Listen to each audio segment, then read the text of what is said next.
Hello friends, good morning. Welcome to my amazing सा प्यारा सा channel Physics Universe. I hope you are all fine at your home and we are enjoying this online lectures. So guys, today's our topic is escape speed. So first of all, starting from one small example, if we throw any object just like this, if I throw this object, so this object moves upward and return it back in its own path. Clear? So जितना ज़्यादा force से मैं उसको फेंकूंगा उतना ज़्यादा ऊपर जाएगा, फिर वापस नीचे आएगा. जितना ज़्यादा फोर्स उतना ज़्यादा वो हाइट अचीव करेगा. सो यहाँ पर फोर्स का मतलब कि यहाँ से जितनी ज़्यादा मैं इनिशियल वेलोसिटी दूंगा इस ऑब्जेक्ट को उतना ही वो ऊपर जाएगा, उतनी उसकी हाइट ज़्यादा होगी. So height is depend on the initial velocity of this object कि वो कितना ऊपर जा सकता है. सो क्या आपने एज्यूम किया है कि मैं इसकी वेलोसिटी, इसकी जो इनिशियल वेलोसिटी है उसको इतना बढ़ाऊँ कि वो पूरा स्पेस में चला जाए, मतलब कि अर्थ सरफेस पे उसके ग्रेविटी से फ्री हो जाए. तो अगर मैं उतनी वेलोसिटी दे पाऊँ तो ये स्पेस में चला जाएगा. So it is free from all the binding energy of this earth. तो जिस स्पीड से वो ऊपर जाके फिर फ्री हो जाए उसको हम लोग बोलते हैं एस्केप स्पीड. सो हमारे जो अर्थ है उसकी भी पर्टिकुलर एक एस्केप स्पीड है, उसके बारे में हम लोग आज बात करेंगे. सो ये जो स्पीड है उसकी जो स्टार्टिंग है उसको एनर्जी से हम लोग रिलेट करेंगे. जैसे कि एनर्जी, सपोज के हम कोई ऑब्जेक्ट है जिसका मास स्मॉल m है, उसको हम लोग फेंकने वाले हैं विथ इनिशियल स्पीड vi. तो total energy of that object whenever I throw that object in upward direction, that energy, total energy is equal to, पहले तो हम लोग काइनेटिक एनर्जी देते हैं तो half M V I square, ये object का मास और ये ऑब्जेक्ट की इनिशियल स्पीड. ओके, अब ये काइनेटिक एनर्जी हो गई, बट वो जो हमारा ऑब्जेक्ट था वो कुछ पोटेंशियल एनर्जी से बाउंड था and potential energy is always stored in that object. So here I have to put negative sign because that energy is stored inside the object due to its position बोल सकते हैं. So G m e m उसको हम लोग फेंक रहे हैं up to the from height h. So r e plus h आ जाएगा यहाँ पर. तो ये हो गई एनर्जी की formula at h height. Okay, फिर क्या होगा कि जो एनर्जी है उसमें ये हमारी इनिशियल एनर्जी हो जाएगी. सो इसको यहाँ पर हम लोग लिखेंगे EI. अब फाइनल एनर्जी कब होगी? जब वो पूरा फ्री हो जाएगा ऑब्जेक्ट और हमारी जो अर्थ है उससे बाहर निकल जाएगा, स्पेस पे पहुंच जाएगा.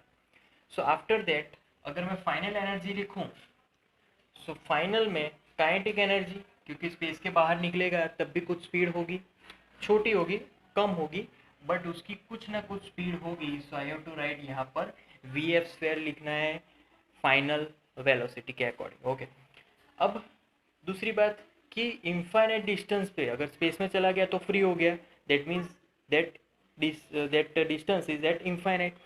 तो इनफाइनाइट हो गया तो ये पूरा जीरो हो जाएगा. So this term will be zero. So I have to write zero. According to conservation law of energy ये दोनों एनर्जी सेम ही होगी. So here I have to write E I is equal to E F. That's why half M V I square minus G M E M upon R E plus H is equal to half M V F square. Are you getting my point here? Okay, यहाँ पर अब ये जो formula है उसमें यहाँ पर space में जाने के बाद उसके पास कुछ स्पीड है, बट अगर हम अंदाज़ा लगाकर ऐसी ही ऑब्जेक्ट ऐसी स्पीड से भेजे कि वो अर्थ से सिर्फ बाहर निकले फिर वो रेस्ट पे आ जाए, तो क्योंकि अगर मैं इसको कंट्रोल करूं तो ये ज़ीरो हो जाएगा, क्योंकि हमें क्या करना है कि बाहर निकलने के बाद उसको मोशन में नहीं ले जाने देना है। सो उसका जो मोशन है that will be completely zero. So ऐसी एक स्पीड चाहिए हमें कि जिससे वो सिर्फ बाहर निकले, फिर मोशन उसका रुक जाना चाहिए। तो बाहर निकलने के वक्त V F will be zero. So ये टर्म कैंसिल हो जाएगी। So now we are left with सिर्फ दो टर्म्स है हमारे पास। यहाँ पर तो ज़ीरो आ गया, तो इसको राइट हैंड साइड रखो, तो it will be equal to negative becomes positive. So G M E m upon re plus h. So this is our formula. M will be cancelled out. Clear? Now from this formula, if we throw the object here in this formula, we throw the object from h height.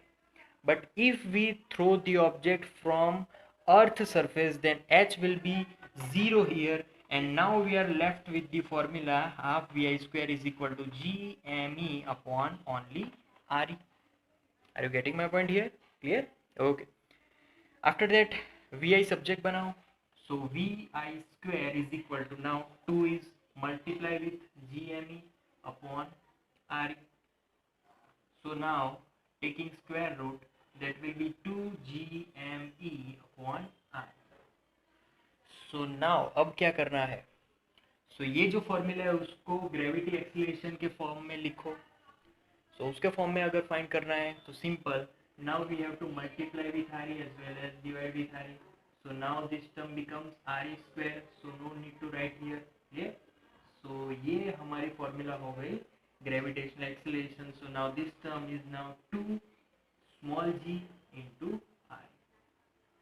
So vi is the velocity. कौन सी velocity? तो वो object की velocity है, m मास वाले object की, कि जिसको हम लोग ऊपर की तरफ फेंक रहे हैं और आफ्टर एस्केपिंग फ्रॉम द अर्थ वो मूव नहीं करेगा. ठीक है, तो ये जो फॉर्मूला है उसमें हमने सारे कांस्टेंट्स को वैल्यूज पुट करके फिर वैल्यूज जो निकल के आई अर्थ के अकॉर्डिंग. सो अर्थ पे एस्केप वेलोसिटी की जो वैल्यू है that is 11.2 kilometre per second. मतलब कि अगर हमें किसी ऑब्जेक्ट को ऊपर की तरफ बाहर फेंकना है कि which is free from the earth gravity, so उसको इतनी इनिशियल स्पीड से हमें फेंकना पड़ेगा. So it will be free from the earth gravity. ये so that's our earth escape speed. Similarly moon की भी एस्केप स्पीड है and that is 2.3 kilometre per second. बहुत ही कम स्पीड है ना. तो इसीलिए जो मून है उसमें एटमॉस्फेयर नहीं रह पाता, क्योंकि एटमॉस्फेयर इससे ज़्यादा स्पीड वाला है, वो उसके जो ग्रेविटी है उससे एस्केप हो जाती है. इसीलिए अर्थ पे विदाउट एनी हम लोग बोल सकते हैं कि कोई भी सूट के बगैर उस पर कोई लाइफ अवेलेबल नहीं है. सूट से हम लोग अकॉर्डिंग टू हम लोग एयर सिलेंडर वो सब यूज़ करके हम लोग मून पे रह सकते हैं, but without that we can not survive on the moon. So that's why यहाँ पर ये जो अर्थ है उस पर जो एस्केप वेलोसिटी है उसकी वैल्यू ज़्यादा है. इसीलिए यहाँ पर जो एयर मीडियम है वो ग्रेविटी के अकॉर्डिंग बॉन्ड हो सकता है. तो इसीलिए अर्थ पे लाइफ है बट मून पे लाइफ नहीं है, क्योंकि उसकी एस्केप स्पीड की जो वैल्यू है that is very less. Clear? So that's it for today guys. Thank you so much for viewing my video lectures till the end. That means a lot to me. Please like my videos and subscribe my channel. Thank you.